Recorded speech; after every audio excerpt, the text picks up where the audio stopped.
Bira, bira, bira!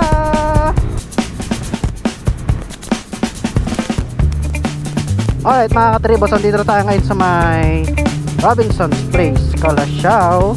At pag-uusapan natin yung pros at cons ng traction control system. Grabe yung daan, straight na straight. Kaso ang daming sasakyan. Hanggang dito po yun, dito, kasi may guhit siya, dito. Bagong linis lang yung motor natin. Aray ko! 1, 2, 3, go. O, diba? Nag-power na siya, power. O, diba?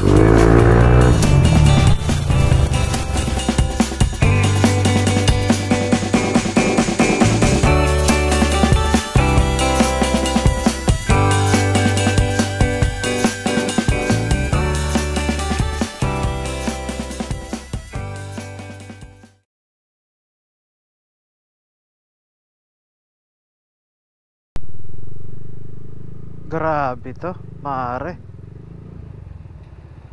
Dito na natin sinimulan yung vlog mga katribo. Grabe kasi dito Ay, bagong linis lang yung motor natin. Aray ko! Aray ko! Meow, meow, meow, meow, meow. Aray ko, malala. So what is up sa inyo mga katribo? No, it's me again, Aaron TV.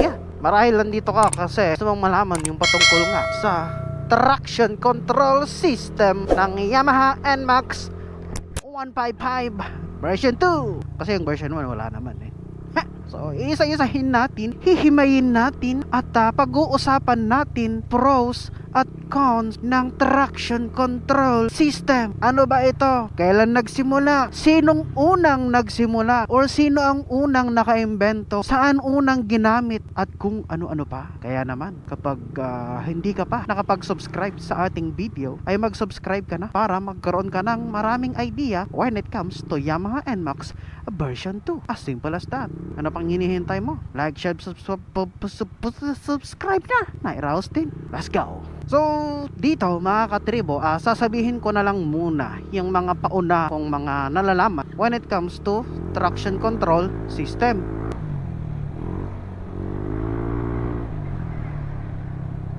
Bahang! Sinargo po!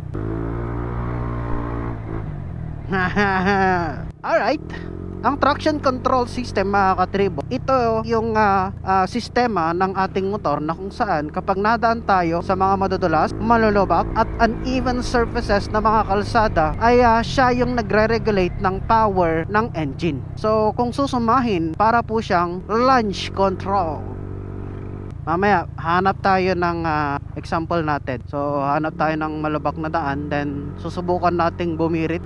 Tapos, kikita natin na mag-on ng traction control. At isa pang knowledge mga katribo, when it comes traction control system, ito nga ay ginagawa po niya kapag hindi po pantay ang ikot ng mga gulong sa likod at sa harap, ginagawa po niyang pagpantayin ito. Bumirada ho. At kapag basa naman po ang kalsada, ganon din po. I-regulate niya yung pag-ikot ng gulong nang sa gayon, hindi kayo mag-slide. So far, yun lang yung function. Kasi yun lang naman yung na-experience natin. On a daily basis, sa pang-araw-araw po nating paggamit ng ating motor, especially itong Yamaha NMAX version 2, dahil ito po ay may traction control system, ay yun yung mga bagay na na-experience po natin. Paki-comment nga dyan mga katribo kung kung ikaw ay Yamaha NMAX version 2 owner. Pwede mo bang paki-comment dyan kung nararanasan mo rin yung mga nararanasan ko dito sa motor na ito? Okay? Okay. So bago tayo magpatuloy sa ating talakayan ngayong araw, for today's video, ay pupunta muna tayo dito nga sa may San Carlos dahil may pipick upin tayo bagong piyesa para sa ating motor. So kung mapapansin ninyo, 24,900 na yung kanyang odometer. Ibig sabihin, pwede na natin tong i-refresh nang sa gayon ma-maintain natin yung stability at performance ng ating motor. Ngayon, isasabay na rin natin yung pagpapalit ng ating camshaft.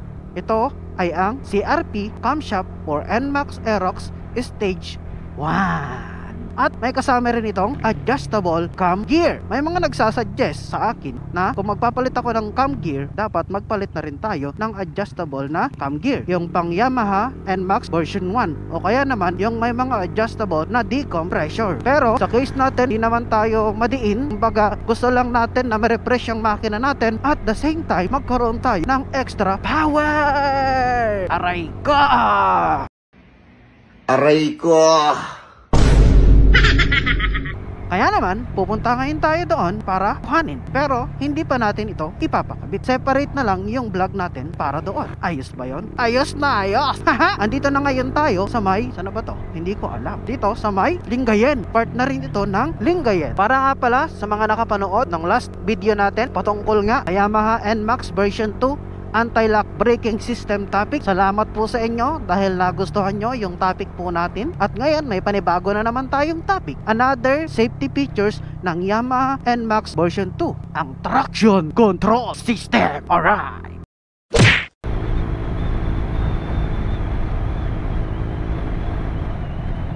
Grabe yung daan, straight na straight. Kaso ang daming sasakyan. Gantang humataw dito pag madaling araw. Mirain mo!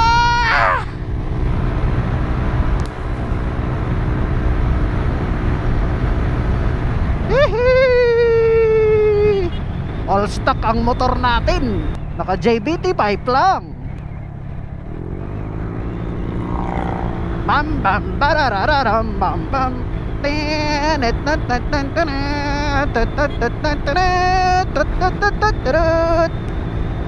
Wow! Malayo pa ba tayo? Pasok ka pa, boy! Traffic gaming.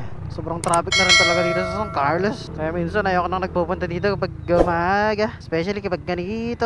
Dahil sobrang trafficking.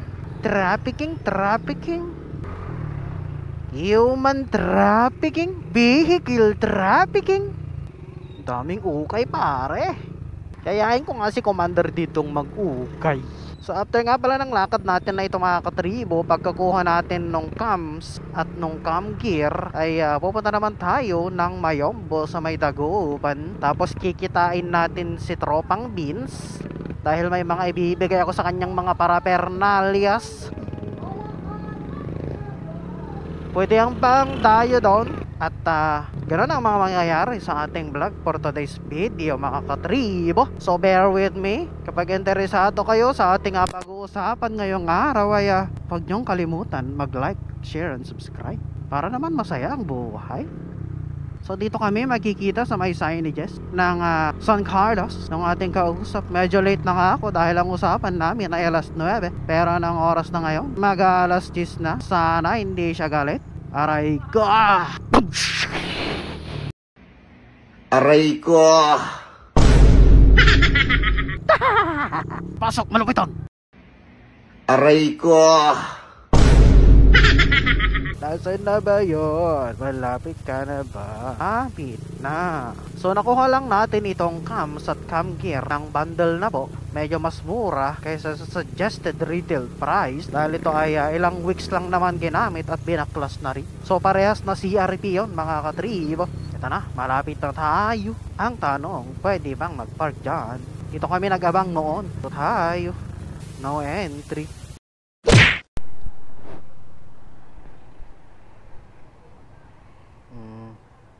Goods pa naman to, no? Pati kasama yan? Pwede nga dyan siya eh. Ano ang tawad dyan? Ang layo ko pa kasi, Alaminos. Thank you Thank you, boss. Ingat. Okay, so andito na yung ating adjustable cam gear at yung CRP na power cam S1. At tayo ay lalarga na ho sa ating susunod na pupuntahan. Buti na pag-uusapan natin na 1K na lang. Salamat kay Bossing para sa napakagandang deal. Pandagdag power na naman sa ating motor. Ang S1 mga katribo ay pwede po sa stock na makina at hindi na kailangang i-break in sa binibins moto. Sana totoo. Hindi pa tayo nakakahanap ng uneven surface. Mamaya na lang.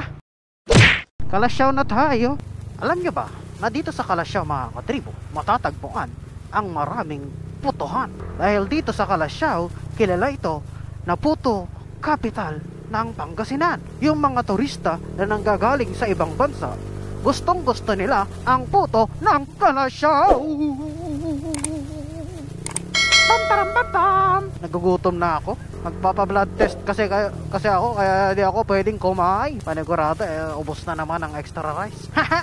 Chambi. Uy, NMAX na color green na baka naka-all-in suspension pa. Hey, dagupan! Crossing mga gar. Nandito na tayo sa syudad at marami ng kalamidad ang naganap at lumantad at hindi ko na alam kung ba't ito bumabaliktad. Yung tiyan ko para nang nabababad. Gumana yung ating stop-start system. Magagamit mo lang ito kapag ikaw ay nasa traffic. Pampatipid ng gas? Pampatipid ng gas. Nagugutom na talaga ako. Nakikita ko yung Jollibee. Diyan natin kinuha tong motor. Nag-record ba yung kanina? Hindi yata nag-record. Ano ba yan? Kami naman. Pwede ba? Kami naman. So, andito na tayo. Tayo ay magpapa-laboratory muna. At yan na, kikitain na natin si Vince. Ipapakita natin sa kanya yung nabili nating piyesa. Alright, tapos na tayong magpa-test ng dugo. At ngayon ay kakain naman na tayo. Ay, nagpasting tayo doon. Na-overfasting pa nga eh. Doon kasi sa blood test, kailangan magpasting ka ng 12 hours. Pero ang huling kain ko pa is, di ko matandaan, alas 10, alas 11. Pizza. Nagutom kasi ako kagabi. Kaninang umaga, nagkape lang ako. Sabi ng doktor sa akin, mag-iiba daw, hindi daw magiging accurate yung resulta. Pero sana accurate pa rin, diba? Kikitain na natin si Vince ngayon mga katribo. Pero bago yun ay kakain muna ako.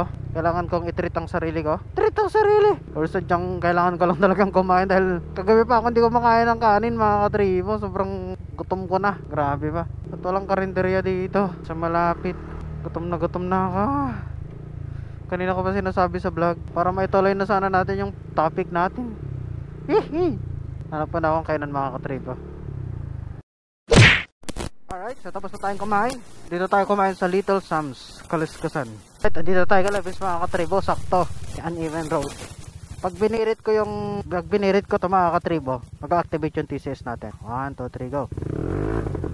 O, diba? Nagpakaroon siya ng power. O, diba? Okay, ulitin natin mga katribo. Patatatat, sabi niya. That is traction control mga katribo. 1, 2, 3, go. Oh, di ba? So, pauwi na tayo. Galing na tayo dito kay Vince. So, familiar tong lugar na ito sa inyo mga katribo. So, tingnan nyo kung gaano kataas yung baha dito nung time na yun. Ayan, may guhit. Hanggang dito yung baha. Kaya yung motor, nakabitin. Kasi yung baha, hanggang dito boy, no? Dito, kasi may guhit siya, no? Dito. Ayan, no? Ba't may malapit bang ano dito? May malapit na ilog. Ayan, no? Shoutout pala kay Vince, oh. Ang mamaunang Pangasinan outdoor. Yung S2 daw boy, pang super stock. Yung S2. Hindi. Yan nga pang endurance ko boy eh. Paano? Ingat. Sige. 30 minutes, 1 hour. Sige boy.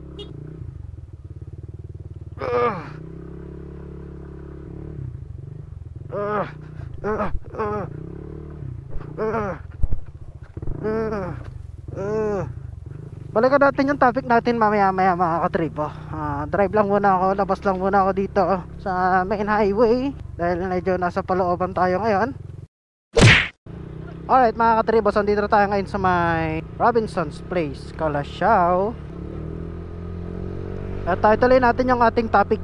Yan nga yung patungkol sa NMAX ABS Traction Control System. So kanina nagbigay na ako ng sample natin kung paano siya gumagana, kung kailan siya gumagana. Pinag-testingan natin kanina yung mawato na daan. Kasi usually gano'n lang naman yung nadadaanan natin tuwing pumapasok tayo. Yun lang yung nadadaanan natin mga katribo. Hindi ko pa siya na-try sa wet surface or kapag basa ang daan. Hindi ko pa siya na-try dyan.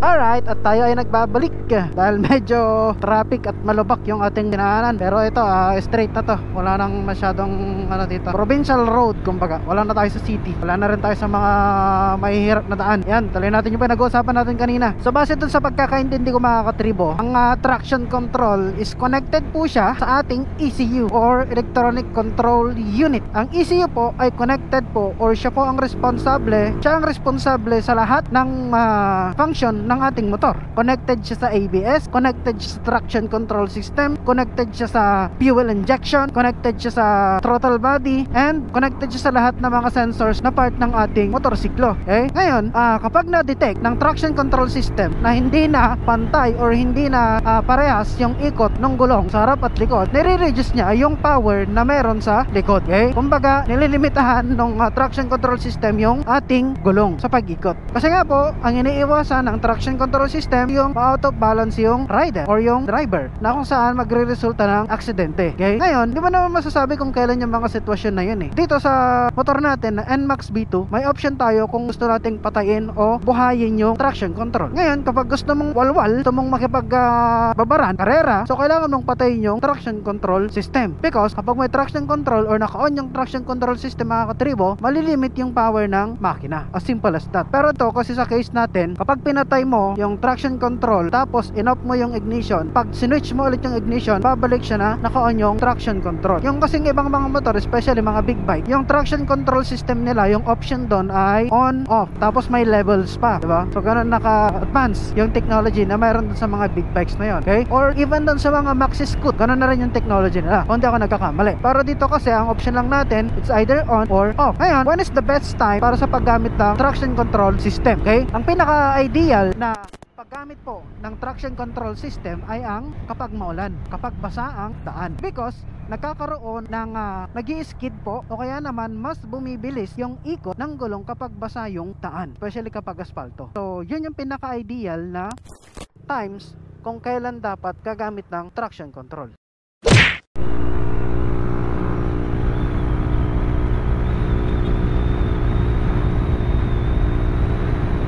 Bera. 1 bar na lang tayo.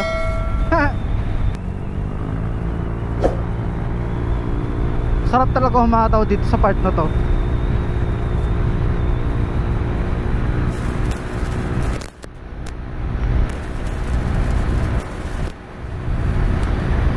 Wala halos sasakyan eh.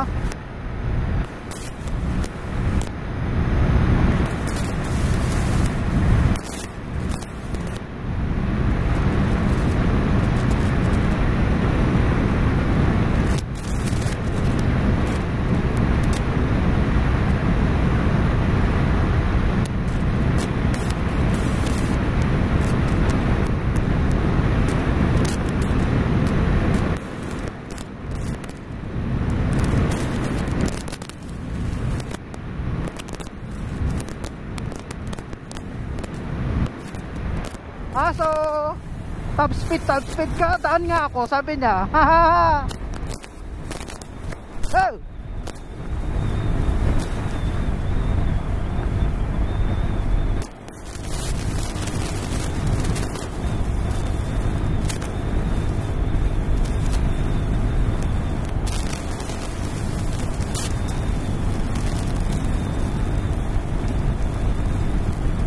Nung nakaraan nag 125 tayo dyan eh.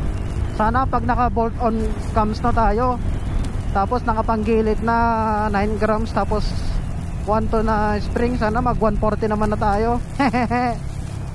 Struggle talaga kung paano papalakasin ang motor eh.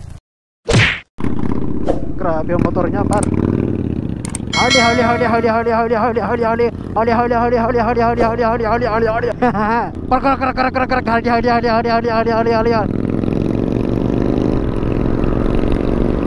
Subukan ka natin makisapagsabayan.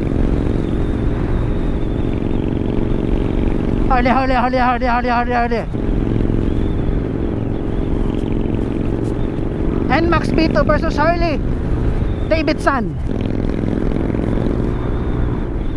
Grabe, naka B-belt siya, no?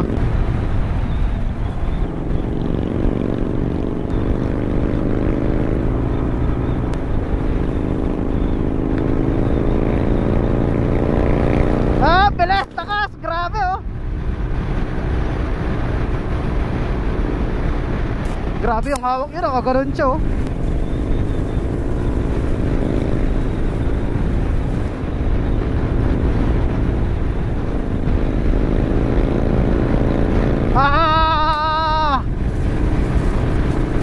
Sagat na yung throttle ko.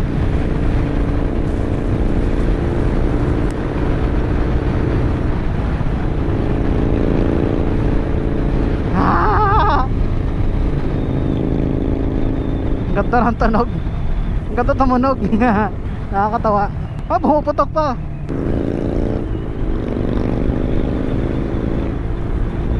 Relax ka dyan, oh. Ang baba ng motor niya, yan ah.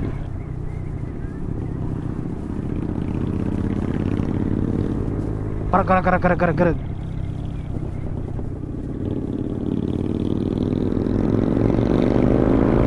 Ah! Iwan hanggang 3 barangay. Bilis.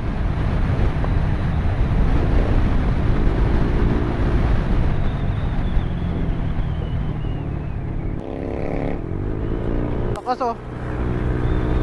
Habulan! Ang Harley! Iwan boy!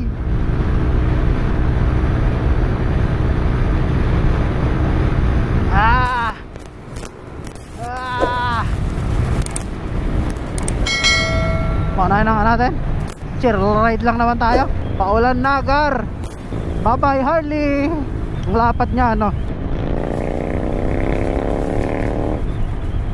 Ang lapad ng gulong. Tapos may side panniers pa siya. Kailangan na nating magpagas. Naubos gas natin dahil kay Harley.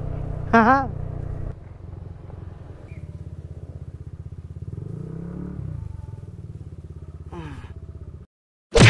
So ito, yung daan natin ngayon, matatapos lang yata ng ulan dito. Medyo basa. Subukan natin kung gagana yung traction control dito. Pero feeling ko hindi. Doon, sa banda doon. Okay, 1, 2, 3, go. Hindi siya gumana. Hindi gumana yung traction control system dito. Ay! Matatapos ng ulan o umuulan. Taas ng araw ah. Sabi nila pagka ganyan daw, may kinakasal na ano, kabayo. Ay, mintik pa lang pala. Ulan gar. Ito lang.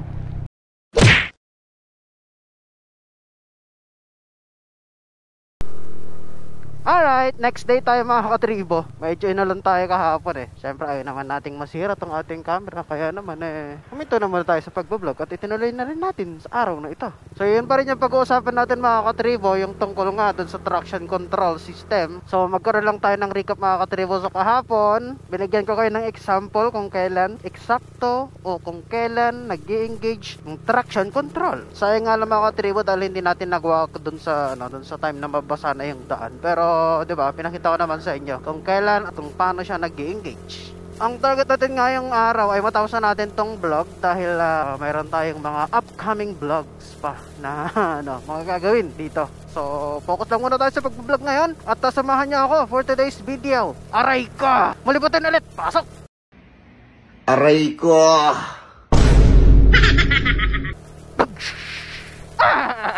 Let's go!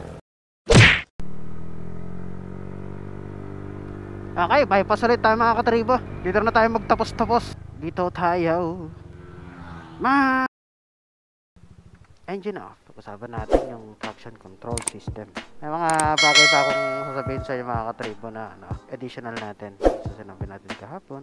Ayan, ABS or traction control system. The NMAX Yamaha V2 features traction control system that enhance road grip and stability. So nakakatulong po ang traction control para sa systematikong grip and also stability ng ating motor, and automatically reducing engine power with the rear when the rear wheel detects a loss of traction. It monitors wheel speeds and adjusts engine output to prevent excessive spinning. Also, providing a more secure and confident ride, especially on the slippery and uneven surfaces. The system uses sensors to detect oil slip and modifies engine fuel injection and also ignition timing to maintain a balanced wheel speed. Okay? Paano ba gumagana ang NMAX? Paano ba gumagana ang TCX sa NMAX? Monitoring. Okay? Minamonitor po ng ECU yung ating traction control. The system uses sensors on the road, front and rear to continuously monitor their speed. Okay? So minamonitor po ang speed po ng unahang gulong at saka yung sa likuran. Detection: if the rear wheel begins to spin faster than the front wheel, indicating a loss of grip, the system detects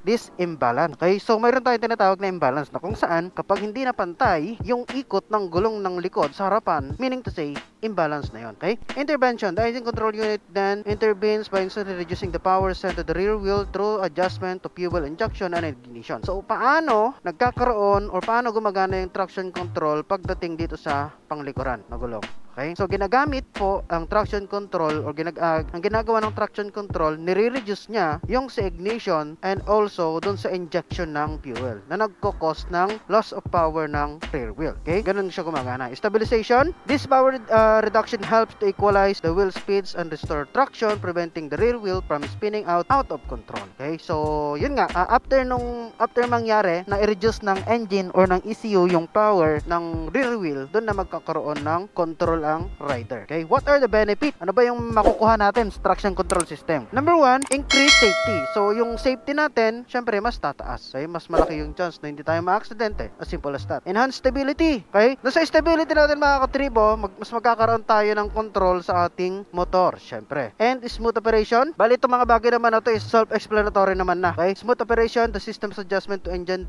power are designed to smooth and unnoticeable of the rider, ensuring a seamless experience. So, parang ginagawa niya, mas pinapa-smooth pa niya yung ride. Diba? Ganun lang kasimple yun. Versatile performance: what is valuable safety features for all riders, particularly beneficial when maneuvering in challenging road conditions or during sharp corners. So, nakakatulong din po ang traction control sa iba't ibang mga klase ng daan and also sa mga bangkingan, sa mga cornering. What are the common issues of the Yamaha NMAX B2's traction control system? Okay?